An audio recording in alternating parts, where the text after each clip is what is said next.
దేవుడి కంటే గొప్పవాడు ఎవరుంటారండి?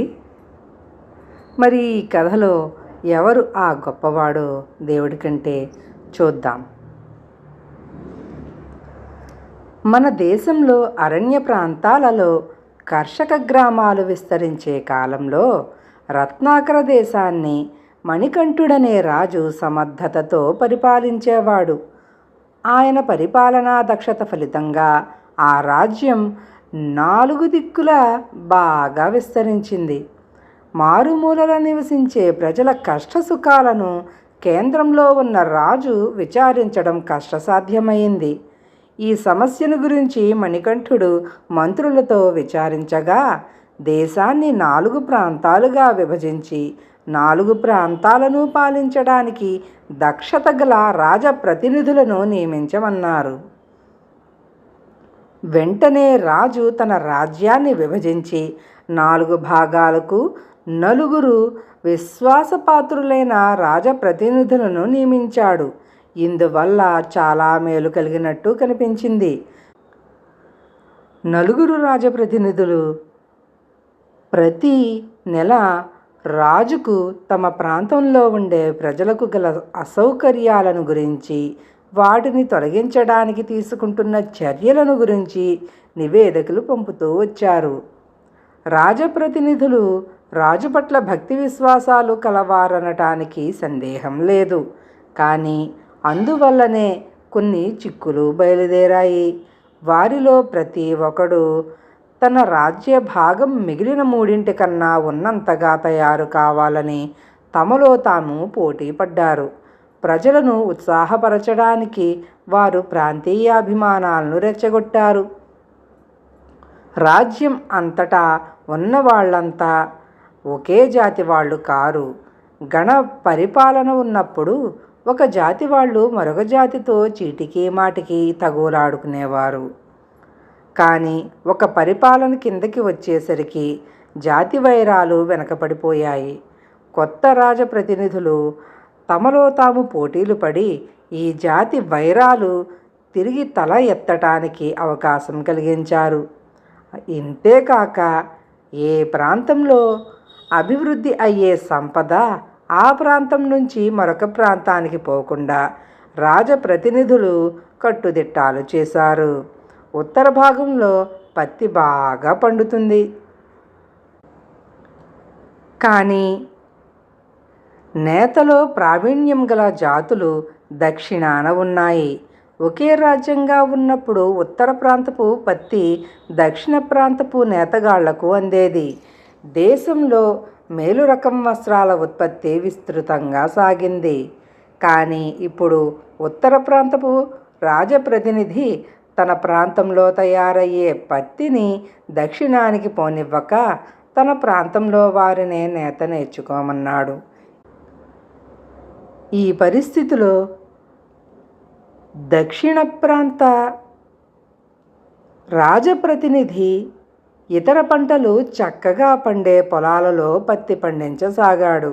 ఈ విధంగా మంచి నేతగాళ్ళున్న చోట మంచి పత్తి లేకుండాను, మంచి పత్తి ఉన్న చోట మంచి నేతగాళ్ళు లేకుండాను పోయి వస్త్రాల నాణ్యత బాగా దెబ్బతిన్నది. ఇదే దుర్గతి లోహ పరిశ్రమలకు పట్టింది. దేశానికి తూర్పున మంచి గనులున్నాయి, పడమట నిపుణులైన లోహకారులున్నారు. కానీ తూర్పు ప్రాంతపు రాజప్రతినిధి లోహాలను పడమరకు పోకుండా చేసి లోహకారుకులను తన ప్రాంతంలోనే అభివృద్ధి చేసే ప్రయత్నం చేశాడు. పడమట ఉన్న రాజ్యప్రతినిధి గత్యంతరం లేక పొరుగు దేశాల నుంచి డబ్బు పోసి లోహాలను కొనుక్కున్నాడు.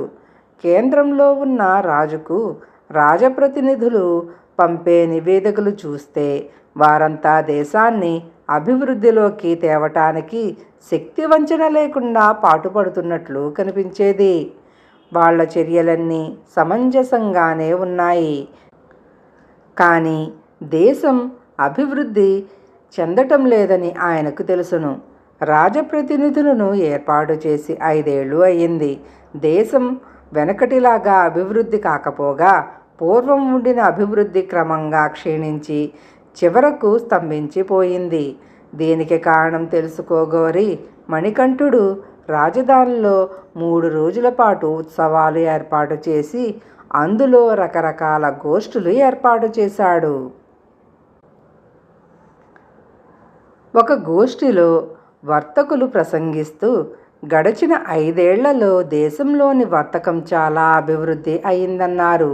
అలాగే పరిశ్రమల వాళ్ళు దేశమంతటా పరిశ్రమలు బాగా పెరిగాయన్నారు. ఇదంతా వింటున్న రాజుకు ఈ పెరుగుదలను చూసి సంతోషించాలో, దేశం అభివృద్ధి కాకపోవటానికి చింతించాలో తెలియలేదు. ఒకరోజు పండిత గోష్ఠి కూడా జరిగింది. ఆ గోష్ఠిలో శశిభూషణుడనే పండితుడు అసాధారణ ప్రజ్ఞ చూపి రాజుగారి నుంచి బహుమానం పొందాడు. బహుమానం ఇస్తూ రాజు శశిభూషణుడితో, పాండిత్యానికి సంబంధించిన విషయం కాదు కానీ నన్ను చాలా కాలంగా ఒక ప్రశ్న బాధిస్తున్నది. దానికి సమాధానం ఇవ్వగలరా అన్నాడు.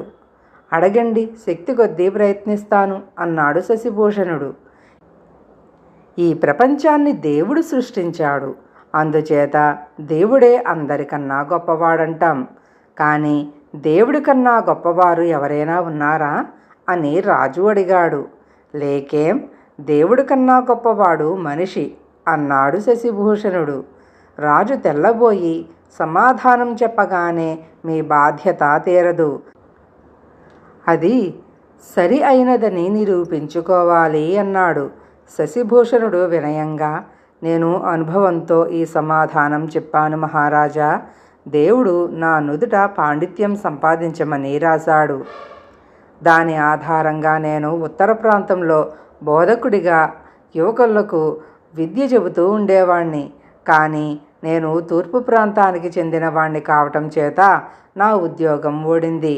అందుచేత నేను నేర్చుకున్న విద్యను నలుగురికి పంచి ఇచ్చే పని మానుకుని ప్రస్తుతం వ్యవసాయం చేసుకుని జీవిస్తున్నాను. దేవుడు గీసిన గీతను మనిషి చెరిపేశాడు. ఇద్దరిలో ఎవరు గొప్పో తమరే చెప్పండి అన్నాడు. శశిభూషణుడి మాటలతో రాజుకు కనువిప్పు అయ్యింది. ఏకరాజ్యంగా ఉండవలసినది 4 చిన్న దేశాలుగా మారిపోయింది. దీన్ని గురించి రాజు తిరిగి మంత్రులతో చర్చించాడు. మంత్రులు ఈ సమస్యను క్షుణ్ణంగా చర్చించి, మహారాజా, పెద్ద రాజ్యాన్ని చిన్న ఖండాలుగా విభజించడంలో తప్పులేదు. ప్రాంతీయ దురభిమానాలు పెరగటానికి కారణం ఏ ప్రాంతపు రాజప్రతినిధి ఆ ప్రాంతం వాడు కావటమే. రాజప్రతినిధులు దుర్మార్గులు, అసమర్థులు అనటానికి కూడా లేదు. కానీ ఒక ప్రాంతం వాణ్ణి మరొక ప్రాంతానికి రాజప్రతినిధిగా వేస్తే ఈ దుస్థితి కలిగేది కాదు. వారికి స్థానచలనం కలిగించండి, సమస్య దానంతట అదే పరిష్కారమవుతుంది. ప్రజలు తామంతా ఒక దేశం పౌరులమేనని తెలిసి మసులుకుంటారు. వివిధ ప్రాంతాల మధ్య పోటీ పోయి సఖ్యత ఏర్పడుతుంది అన్నారు. రాజు అలాగే చేసి దేశం అభ్యున్నతిని సాధించేటట్టు చేశాడు.